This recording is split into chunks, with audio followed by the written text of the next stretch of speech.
Geek Tank Radio, News Talk 98.9, the roar of Memphis. Welcome, everyone. We are the Geek Patrol, and our microphones don't have a stun setting. Today, we're joining you from a Allan dinner party.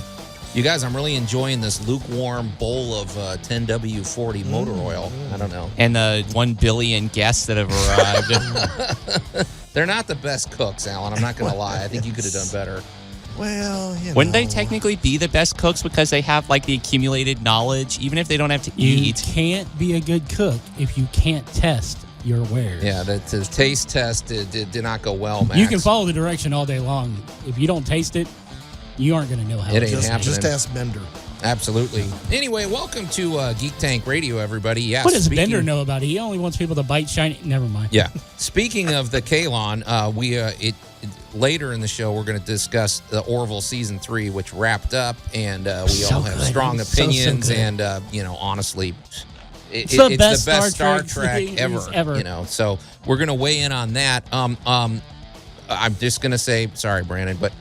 Don't think we are not going to talk about the Sandman at some point, but we're going to let us all have a chance to watch it. So yeah. I mean, we're out there paying attention. I'm already 4 episodes in, so we will weigh in on that, but we want to do it comprehensively. So we're not going to just shoehorn it in. Yeah, so. I would definitely want to.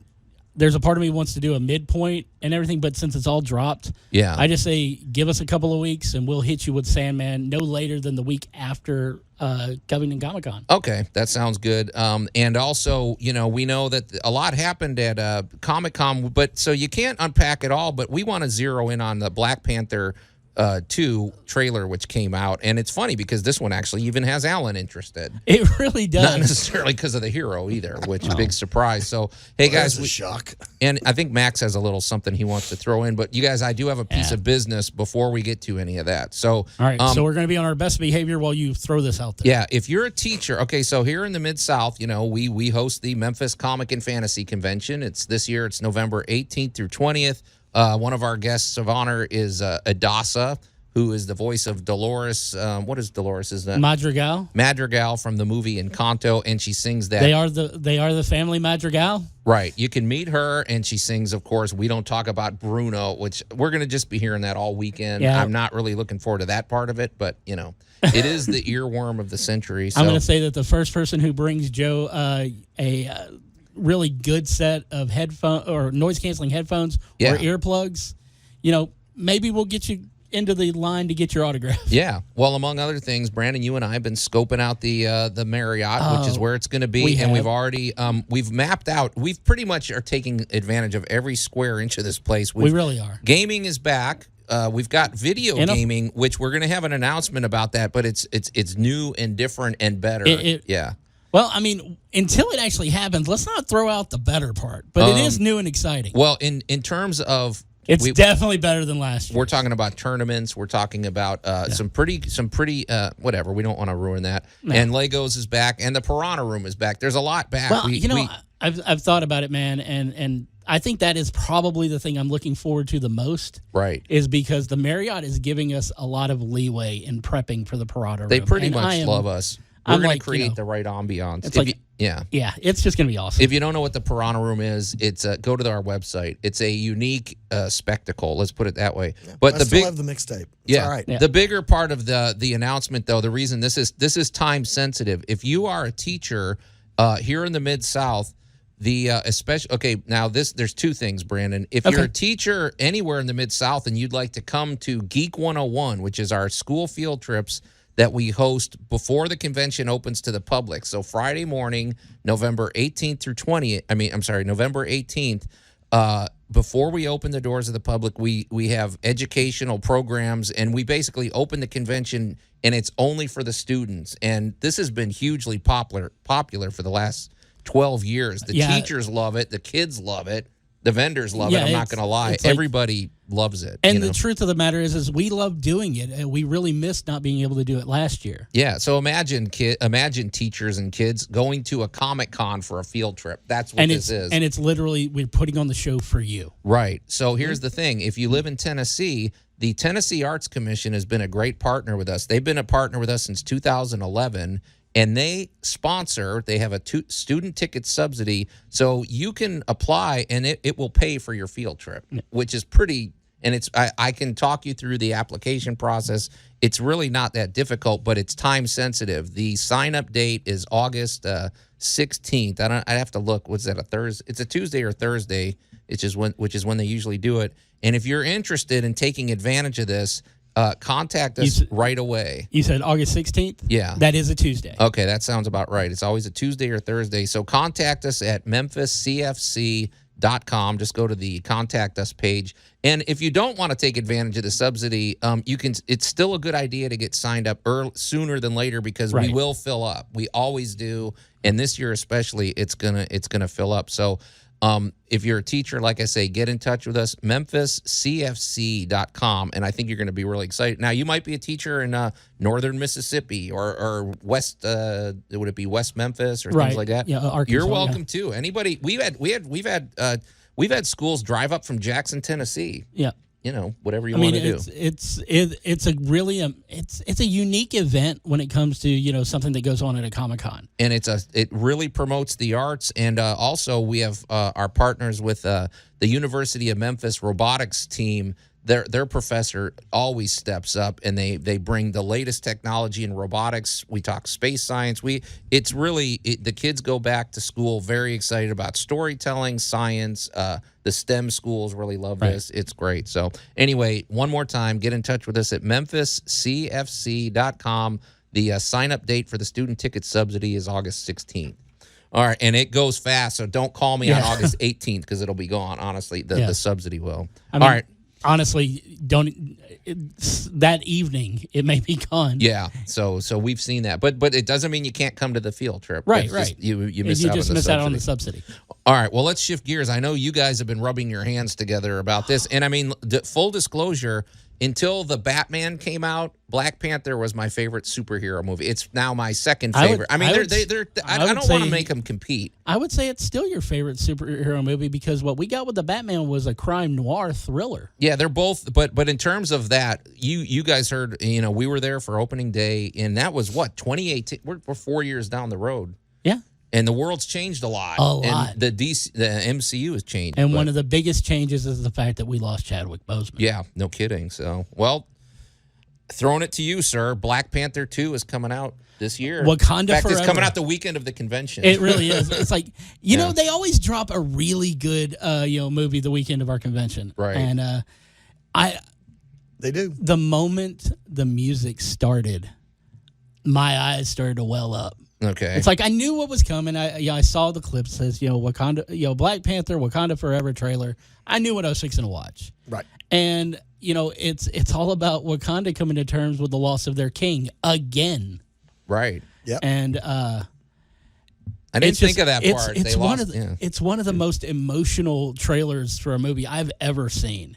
There wasn't a lot of fun in this trailer. Well, honestly, was there one laugh or one? Not a lot of gags in this movie. No. But as far as fun, that moment that Riri Williams and Shuri, meet in the lab, and then you get to see Riri working on her Ironheart costume, and then you get to see Allan's favorite part of the trailer, Namor, and the water birth, and the Atlanteans riding the whale, and just the music as it transitions from No Woman, No Cry into everything's going to be all right.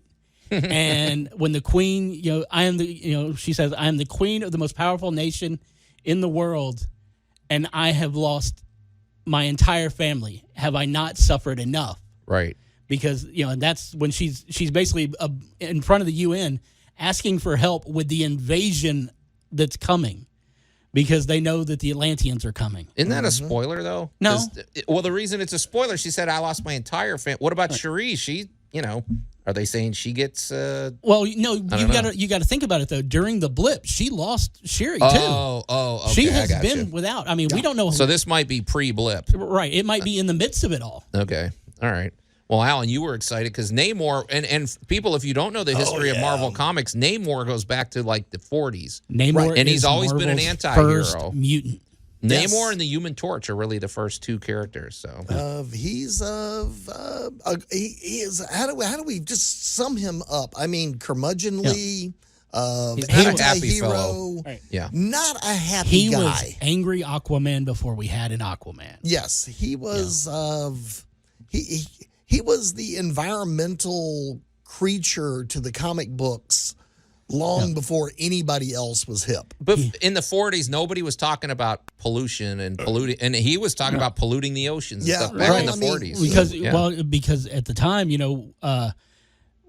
were in the midst of World War II. Yeah. And you had people who were basically shelling. Right. You were leaving landmines in my ocean, and you were doing terrible things in my ocean, and he joined forces with Captain America, Steve Rogers, Bucky Barnes, the android version of the Human Torch, the original Human Torch, pre-Fantastic Four, and his sidekick Toro. Yep. And you had the Invaders. Toro. Yeah. And this was Marvel's first real super team. Yes. So it's like I didn't think about that. You're reaching back pre-Avengers.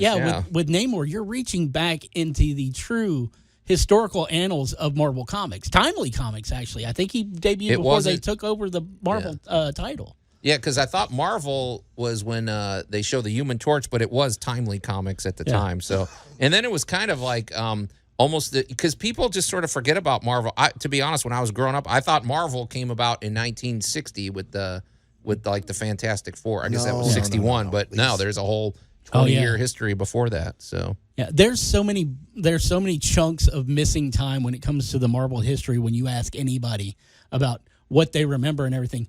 And we're with Wakanda Forever. Not only are we addressing a very serious, situation, with the loss of not just the actor, but the loss of the character of T'Challa. But we're reaching back as well and almost grabbing Namor. I wouldn't say is a forgotten hero, but he originates from a forgotten era. Okay. Yes. So many people don't think about that age of Marvel. They think more of most people think of what they've seen from Disney. Right. And then you got your comic fans who, a lot of them only reach back as far as, the 60s. Why haven't we seen Namor before? I heard The Rock, 7 or 8 years ago, was saying he wanted to play Namor. I mean, he would have been perfect. Right. I think The Rock would have been a really good choice. Luckily, I'm getting him as Black Adam. I think he's much better there. Yeah. But I think that when it came down to it, Namor was one of those characters that had been licensed out to another company. I want to say that Namor had been licensed by Universal. Is that why I just sort of languished? I just we've don't never, remember. Right. We've never seen him really. It was either... in the Blade era, I know a lot of characters got licensed out all over the place. Yeah, it's like... And very little happened with that. It's like a good chunk of them went out to, to Sony. Actually, it was Columbia Pictures at the time that had Spider-Man and various characters from him. And then, Fox, had the X-Men and the Fantastic Four. New Line had Blade and a handful of others. Universal had the Hulk. And Namor was somewhere in one of those little packages. And I want to say he may have been with Sony because I think they got Namor back at the same time they got Ghost Rider back. Okay. Here's what I can't figure out. What is his beef with the Wakandans? It seems like of all the... He'd have more problems with us or somebody. Why would he? Because there's always been a genuine, rivalry. So I guess, it's a power struggle. It's a power struggle. Plus, vibranium is not of this earth, right? And Namor's a naturalist.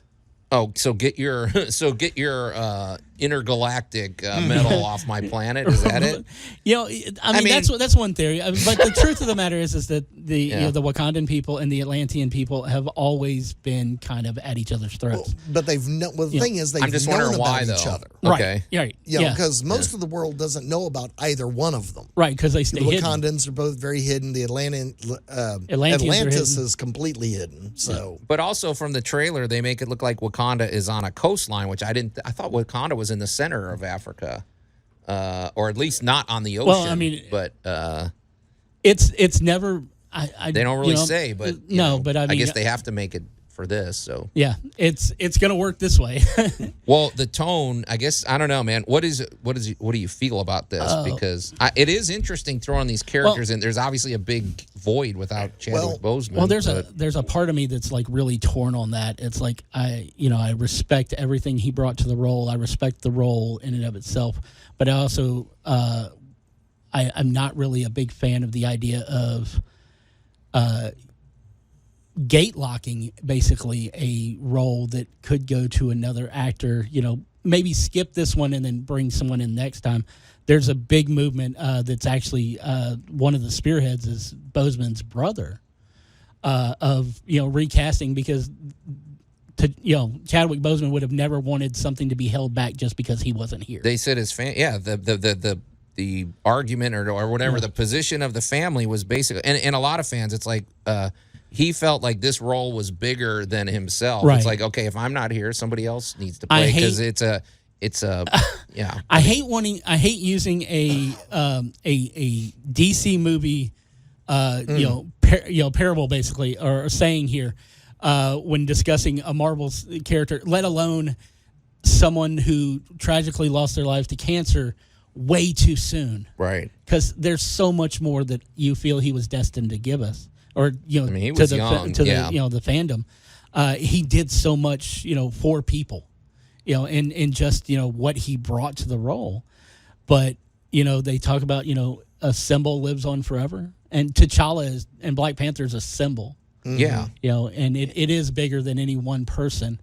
So I would love to see someone else take on the role. I like the idea of maybe not bringing him in for this one, but we see the Black Panther at the end of that trailer. It looks like they pronounced him dead, though. So how do you? I don't know, man. The question they might have painted themselves into a corner with this. So, well, the thing is, the character themselves, the Black Panther, is designed to be handed down. Yeah. The mantle is, but right. We're the mantle saying and the suit. King T'Challa is gone. That's what they're saying, basically. But and here's the thing: it's like if you want to if later on you want to recast or anything, they've already opened the door. That door started to open with Loki. We've seen it in various other things showing up with Spider-Man. We've seen it in Doctor Strange. We're going to see it again. They're referring to this as the multiverse phase for a reason. Yeah, I guess that gives them, the Kang Dynasty opens up to right. So, but what do you guys think of this? Because the tone is totally different, and I'm not sure it's good. It's always hard for a sequel to be as good. The tone of what we've seen so far is very different, but that again, we've only seen the trailer and we've seen what was cut in a very tribute style. I have all sorts of faith in Ryan Coogler to just knock it out of the park in action, in emotion, in everything. And I think what we got as far as the familial emotion in the first one, we're going to see that continue here. But it's one of those things: is do we get time to grieve before the invasion? Yeah. Well, I'm not going to say this is a sequel. Okay. I'm not going to say this is a sequel. I think this is going to be, like many of the other Marvel properties, a carefully laid transition. We got a lot of characters. Everybody loves and adores Wakanda. We know we have to have another Wakanda movie, no matter what. Right. So that was a foregone conclusion. Right. Now, the one thing that Marvel has tripped over on occasion and then done spectacularly on occasion is the forward motion of the storytelling. So I'm not worried about this being a sequel per se to the first Amazing movie. I think this is going to be, we're just going to have to take all of these situations and we're going to aim and we're going to go tell this story. And this story happens to take place in Wakanda at this point in time. Yeah. And by bringing in Namor, we're bringing in also a whole nother direction that is going to impact the MCU. That's the thing. Yeah. This is a big character. Well, and I mean, Namor, is he going to just be a straight up villain? Is he going to be because you have to have something where you almost sympathize with his cause. He just takes it too far. That's the wonderful thing about Marvel villains is that a lot of them, when you look into them, they have a sympathetic story. Even the ones who are going like straight out, nope, I'm doing this because I want the medal. I'm doing this because I want the money. later on, when you find the origin, you're like, oh, well, I understand why he wants to do that. Right. Like Killmonger and his father, right. both of them. You're like, okay, well, I see your point of view. Just you don't like the outcome, but we understand how we got here. Right. Namor is going to be a very similar one, but for a future layout, a big, huge, powerful character like this is going to be important. And let's face it, they got to make sure that they don't just mimic Aquaman. I mean, we saw these guys Namor is not Aquaman. Going around on whales and all this other stuff. So they got, still, it's an underwater, and they're both Atlantis, right? So they got to make sure they have their own unique. And doing stuff underwater is not as easy, That's very hard. You got to make people's hair move. You got to do, who knows? And you got to make it not hokey. Bubbles have to go up. Right. Well, we'll be following this with great interest. It comes out in November. Like we say, my suggestion is go to the Memphis Comic and Fantasy Convention. Then Monday, go see it. I don't know. Do it Thursday night. Thursday. Then you don't have to miss anything. That way we can all talk about it at the theater, at the con. All right, time to transition, you guys. You're listening to Geek Tank Radio here at News Talk 98.9, The Roar Memphis. We're going to take a quick break, then talk about the Orville Season 3.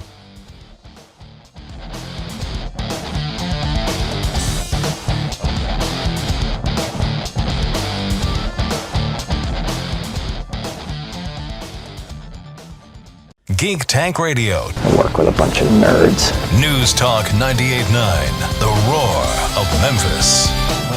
Turn Max's microphone off. Keep those thoughts to yourself, sir. Anyway, welcome back to Geek Tank Radio, everybody. I'm Joe Thorderson here with my friends Brandon Olmstead and Allan Gilbreth and our buddy Max over there behind the glass. And if you're just tuning in, we've been talking about Black Panther, the second trailer that came out of Comic-Con. We did remind you, to sign up if you're a teacher for Geek 101, which is coming up here pretty quick. It's going to be November 18th. But the sign-up date, if you want to take advantage of the free student ticket subsidy provided by the Tennessee Arts Commission, which is a pretty awesome value, and it's a great opportunity, you got the sign-up date is August 16th. So if you want to learn more about that, going to a field trip at a convention, which is a blast. Everybody enjoys it. It's really educational. It motivates you to become motivate students with storytelling and the arts and science and space science, everything. It's a great experience. Go to memphiscfc.com. Well, guys, so the Orville Season 3 finally wrapped up. I like the fact that it wasn't all at once. I like that it was a week-to-week. You have time to process each episode. You don't binge it, So. And you really did need to process each episode. I like the fact that, they took a little bit of extra time and gave us like an hour and 20 minutes per episode. Yeah, with it being on Hulu, they can make it as long as they want, right? One was almost an hour and a half, but it never was slow. I don't remember any episode dragging. I think the only episode that feels like it may have gone on too long was the one where Topa was kidnapped, but that was because I didn't want to watch the torture that she was going through. Yeah, watching a kid getting beat up is not really the most enjoyable. That just kind of hurt my soul. It's just like, it's like, can this episode get over with, please? Yeah. So, but okay, just let's. I got a couple of bullet points. Okay. I think we all agree this is the best season, right? I mean, so far it's not even close. Yeah, this was amazing. Hands down. And you can tell network influence was not involved. And there's a lost episode. Well, what was that, Brandon? You sent us a text about that. I sent you the thing because last weekend we took a break because you were going out of town, and I always love to listen to audiobooks when I'm on a trip. Yeah, so I sent you the audiobook that Seth MacFarlane wrote, and it was originally scripted to be an episode during the season. And they couldn't do it because it would have involved needing to film outside of the U.S., and the continental North America, and due to COVID restrictions and everything, they couldn't do the episode. So he put it out as a book. Wow! And so it's an audiobook too. Well, yeah, that's why I sent it to you. Is I know you like listening to audiobooks like I do. So I sent you the Audible link, and it's maybe a 3-hour read. It's not very long. That sounds like about a 200-page book, right, Allan? Something like that, about 300. Yeah. I'd say 200. And by the time you get all the details and everything out of an hour episode of anything, you can put together a couple hundred pages. And pretty easy. I'm gonna do this as best as I can without spoiling, because I know there's a lot of people who love the show who haven't gotten the book or haven't, I guess we don't want to spoil things. Yeah. It's written it's a really good book in and of itself. You almost forget you're reading an Orville book by the time that Ed and Kelly show up. Really? Yeah. Huh. It's pretty good. Wait, you read it or listen to it? I listen to it. I think you'll like it. I really do. Yeah, I'm gonna try that. It showed to me the bigger message there is the fact that Seth MacFarlane took the trouble to write a book. That's no easy. I mean, he cares enough about the material that he'd already written the full script. He might as well finish it out. I mean, it's nothing to sneeze at. For anybody who wants to look it up and get their own copy, it's the Orville Sympathy for the Devil. Oh, okay. So what you said this takes place after episode 8? It takes place. Well, it takes place in the middle of this season. Okay. Yeah. So is it a standalone? It can be. It's an episode in and of itself, but it's definitely amongst the Kalon War. Okay. Yeah, I definitely want. I want to check it out. But Max, from here on out, we are dealing in spoilers, folks. If you haven't watched the Orville season 3, I don't know. I would I would push pause right now and listen to this. Unless you just want to hear about us talk about the Orville and not actually watch it, which I think that is wrong. Yeah, you're going to want to check this out. But also, you can come back and listen to our Spotify or YouTube. You can always listen to any past episode. But I had something. I had an observation when I was watching this season. I wanted to run it by you guys. So, okay, this is okay. Right out of the gate, I just want to say I'm not a big fan of Family Guy, only from the sense of I start enjoying it. They do something really good, and then all of a sudden they do something really shocking or kind of start making fun of my religion or something, and it's like. Okay, you don't have to be that provocative, but I got to be honest. A lot of times, it's really funny. No. Well, the thing is funny. Family Guy and American Dad can both be extremely hilarious at times, but when it comes down to it, Peter Griffin is a horrible, horrible person. Right. And I at one point decided I was not watching Family Guy again until they killed him off, and he was just a ghost through the whole season. They called it Family Ghost. Yeah. But nobody ever took me up on that. The reason I mention that is because my observation is that Seth MacFarlane, Family Guy is a total ripoff from The Simpsons, right? We had The Simpsons spearheaded the way, an animated, primetime, edgy comedy. And then Family Guy was, let's see if we can do The Simpsons, but vulgar. Okay, so they basically, what he did was he copied it, and I will say the artwork, I think, in Family Guy is preferable. I think the artwork looks better. I think Seth MacFarlane is very good at copying a premise and building on it and improving it. And I think that's what he did with the Orville. He took Star Trek and he took the best parts of it and he made it look better. He made it more fun. He made it. I'm sorry. It's the best Star Trek out there. Well, he's mentioned before he's always wanted to work on Star Trek. Right. The thing is that he almost got a chance to at one point, and but no, this is. And there's some shock humor in the first couple of seasons. The humor that is there this time around isn't so much shock as it's pretty organic, very honestly. organic. Yeah. Well, and it's on Hulu. He could make this R-rated if he wanted, but he's not. So I appreciate that you can pretty much still watch this with your family. Just not the spirit of the show. Right. It's still very much. I mean, the language is a little rougher this time around, but it is definitely in that PG-13. We're also mindset. in the middle of a war. Yeah. Well, let's say we can be a little coarser there. It's not like with SEAL Team when they went from being a network television show to a streaming show, and you figured it out, in the first 10 minutes of the first streaming episode because they began streaming. Yeah, a lot of invectives. When Jason drops an F-bomb, immediately, it's like, okay. But I mean, at the same time, they're going through something, that's that's expletives what you are going to happen. Said. Yeah. But I have been very, very happy with the way this season has turned out, and I will echo it once again. I like Discovery. I like Strange New Worlds. I even like Picard and its cynicism. This is the best Star Trek out there right now, and possibly the best Star Trek thing that we've had since Voyager. I mean, the other thing is science fiction at its best should be thought provoking, and it should open up discussions and make you I don't know, every episode they may hit hot button topics, but it's not done in a way where it's like, okay, I'm done with this shit. It's mostly this makes me want to talk about the subject. It's not heavy-handed in the way that you see in so many things. There's a they put the issue out there. There's usually someone on either side of the issue that's, they come into conflict. But they don't tell you this is the way it has to be, and if you don't like it, it's more like, hey, give this a chance. Be open-minded. I've yet to have one topic where it comes up and I don't see both sides of the issue. I'm like, okay, it's not cut and dry. Yeah. I even see the Kalon's perspective. Yeah. They're trying to wipe out all biological life, and yet I see their point. Especially, and it's like we've heard before that they were tortured by their creators, but we didn't see it until one of the episodes in this season where they have flashbacks to organics basically treating Kalons were slaves. They were purchased beings who had gained sentience, and in order to make sure they knew their place, they were upgraded with pain receptacles.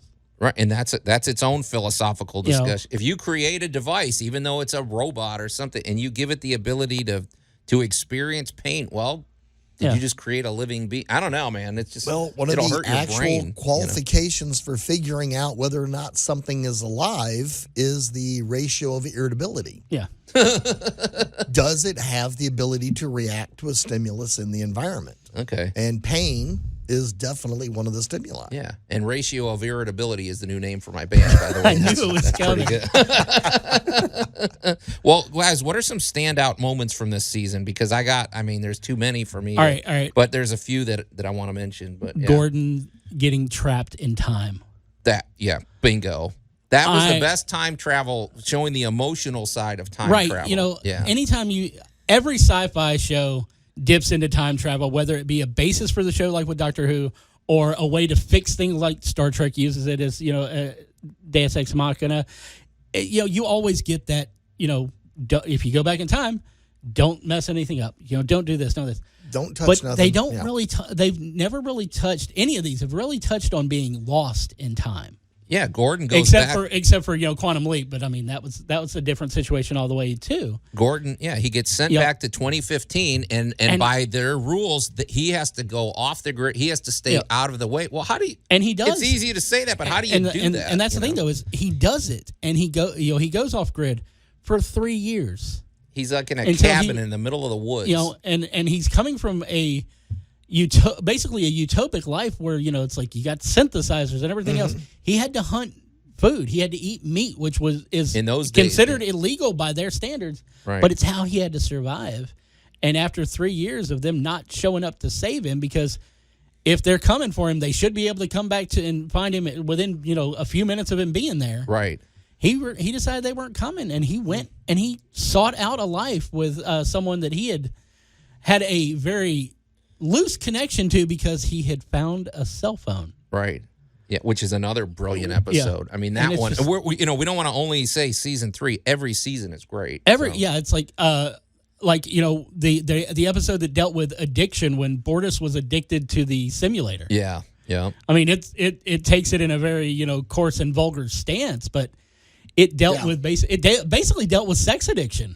Yeah. Yep. That I think the one with the Kalon, you're showing it from the AI's perspective. What happens if we mistreat AI? It's like that alone, because we're going to be dealing with that in a few years. We're probably dealing with it now. It's like, what does it cost to be nice, and what are you supposed to be nice to? Right. And honestly, that's the true definition of your character. It's not how nice you are to the people you like. It's how civil you are to every living being or even non-living being at this point. Yeah. They made you think this season. And I know that means a lot of the fandom are going to be like, I don't want to watch it anymore. I have to think. But it's so good. It's great, folks. And I mean, honestly, I think you can watch it with your family. I mean, maybe keep 10 years and up or something. There might be a few things you have to explain, but it's like Topa's journey. Yeah. This season. The Mocklins are a male-dominated society. Women are considered a mutation. They usually, quote-unquote, fix that at birth. Yeah. And, Topa finding out that she was born female and wanting to go back to being female. Right. And the dealing with a parent who didn't know how to accept that. Right, yeah. I think for great moments in the show, I'm going to pick a stream of them. Okay. I would like to pick on Seth's leadership. Bingo. Yeah. That's on my list, Allan, because he's evolved into it. There are so many scenes where the commander of the ship in the first 2 seasons got upstaged. Yeah. Mm-hmm. Yeah. And they did on purpose and for comedic purposes. Yeah. But I don't really have a favorite one, but I'm thinking of at least a dozen instances where he really had to stand up and lead believable in the story. Well, it couldn't be an artifice. It couldn't be a comedy construct. They're at war. There's stuff going on. And Seth MacFarlane, I mean, we're kind of used to him being a comedian.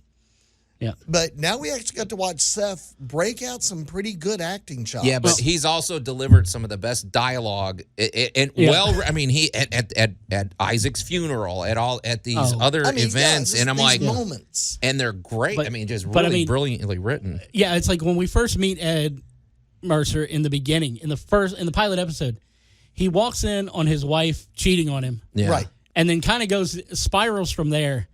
And, doesn't even think that Admiral Halsey should be giving him a ship. Right. Yeah, he thinks this is basically my last shot. I'm never going to be a commander. Right. Yeah. So he gets his, his not so well-liked buddy to come and be the, navigator on it because, he's a great pilot, but he is just as much on the S list as, Ed everybody else, yeah.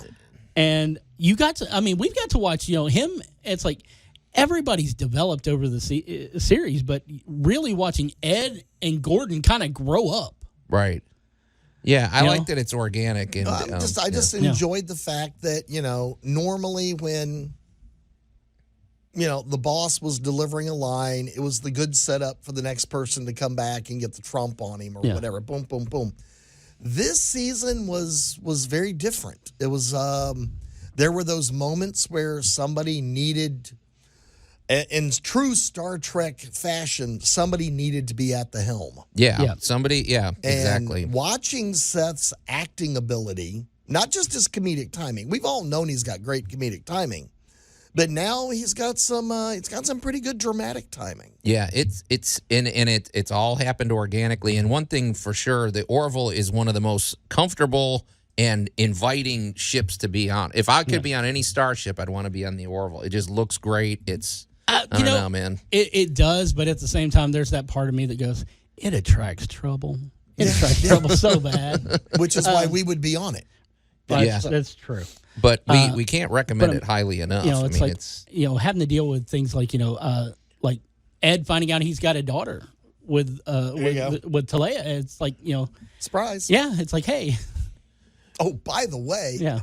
Well, it's funny too. Even all of these different cultures that they're showing, I'm not a big fan of the Mocklans, but I see a lot of the different points of view on some of these. So. And speaking of the Mocklans, kind of as a fun little digression, as a way to kind of wrap the discussion up, there was a funny little detail in one of the episodes of recent when Topa got captured. When they were playing the the minstrel music as they were dancing around the fire, the women. I didn't figure this out at first, but Joe's wife apparently said, "Oh, that's Jolene," and it's like, "Oh, that's a cool song." It's like, wait, that's actually Jolene done by Dolly Parton, but it's in a medieval style. The Mocklin females use Dolly Parton as their role model. It was actually very, very obvious to hear it because of course Dolly's their But I didn't know that. Their idol. I remember watching. I'm watching it with my wife. I go, I love this music. I don't know what it is. It was like whatever. And she goes, well, that's Jolene, but it was in a different form. So that kind of it's a reinvention of something old and making it using something old. And this kind of got me down a little bit of a different rabbit hole. You guys need to watch Bridgerton. Okay. Probably not. No, just do it for the music. Okay. Don't worry about the story. Well, speaking of music, I wanted to begin a tiny little segment with Was there cause to cast me off? Act as though it never happened and that we were nothing. Yeah. Yeah, we're gonna used to know Max here soon. Yeah. Well, this is this got me down sort of a rabbit hole. This is a genre of music by the name of bardcore. It's a use of the old to make something new. Okay, I'm sorry, Max. I got to stop you. Filking. I got to stop you. It's called filking. It's been around for 100 years, and man, we got to get you to a convention if you don't. This one know is about different. It. This one is different. Bardcore is actually different, and it has its recent origins in the pandemic. Funny enough, no. This is people trying to this is people trying to relabel something that's already existed for years. It's called tavernware. Uh-huh. Yeah, I know. We know. We know. I was in the SCA for over 40 years. I know. Yeah. Would you like to meet the people that were? All right. Here's the thing. Next year at ShadowCon, we cannot broadcast live. We've got to take Max with us. Yeah. Okay. Yeah, we got to take him. He would fall in love with the entire concert. We're just gonna put him on a string and dip him in. But did we get filking at on the Orville? Is that what you're saying, Max? No, I mean, it sounds like that's what we got because they're singing Jolene in that kind of. Well, what you're doing is you're rearranging and reusing the music in a licensed way, and they're having a good time with it. But Max, you need to check out the Library Bards. Seriously. What are they? For the because I don't know, and for those who don't know, what are the Library Bards? They quite literally are a bard singing group. How about just Jethro Tull? How about just Led Zeppelin? No, because we'll lose him to 98.1. They've got enough people working for them. I literally have the name Max in there. Okay, I'd fit in too well. But that was somebody I used to know. So I did listen to that video. It's really good. You said there's a really good a YouTuber. Her name is Hildegard von Blingen, which is a pun of a Catholic saint named Hildegard von Bingen. And she has like a lot of really good covers. And Joe, you said that your favorite one is House of the Rising Sun. It is. It's really good, man. It's like a reinvention of the song and everything, where it's like you modify the lyrics a tad, and it's like, wait a second, this sounds like it's called a cover. Yeah, that's why it's called a cover. It sounds like a freaking hymn, but it's not. Well. Dude, you should hear the Gregorian monks do Hell's Bells by AC/DC. Or like what if they had Gregorian chants or like the Halo theme, which also kind of brings up an interesting point for me is I love the idea of in modern times bringing up an element of like the classic, because like Halo is just like a great example of that. Like when you listen to the music, it just evokes this sort of mythical quality to it. Or the number of times Shakespeare has been remade into sci-fi movies. Because honestly, when I hear the Halo music, I just think camping is a legitimate strategy. Wait, what? Okay. Camping, it's when you set up so that your sniper rifle. Because I'm not a Halo. It's when you set up so that your sniper rifle is aimed directly at a respawn point, so that every time someone respawns, you just snipe them and then they're dead. Jeez. And you get points. It's a legitimate strategy. Sounds like being on eBay. I mean, when you're trying to... that's that song by Weird Al Yankovic, I am the type who is liable to snipe you. Yeah. Well, hey, guys, we don't... once again, we do want to say, hey, the Orville even includes filking, as Max has observed. I mean, which it's really got it all. I mean, it is outstanding, and they sure leave it open to season 4. Yeah, there better be a season. And I mean, it's like Star Trek. Oof. We also got a really good guest appearance in that last episode. Oh yeah, we have a new. Basically there's a character, Lysella, who comes from a society that's more or less a parallel to ours. We met her the first time in season 1 in the Majority Rules episode. She's from the planet Sargas 4, and she's clearly going to be a new. Yeah, she's going to be the person that basically it's us on the Orville. Yeah. So I guess we didn't totally spoil the season for you, but even if so, just go back and watch it. Watch it anyway. It is outstanding. You'll forget what we said by next week. It's all good. Yeah. I hope I forget what we said.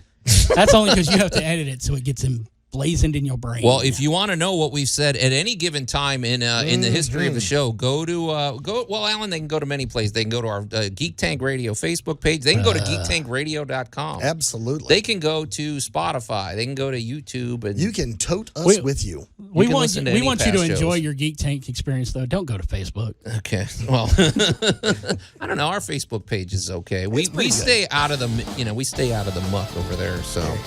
Anyway, but guys, it's time to get out of here. So this is another action-packed episode of Geek Tank Radio in the can. So until next week, we are the Geek Patrol, and I am Joe Thorderson. I'm Allan Gilbreth. I'm Maximilian. And I'm Brandon Olmstead, reminding you to take advantage of a free Hulu subscription and go watch Prey, because we're going to talk about it next week. Oh, yeah.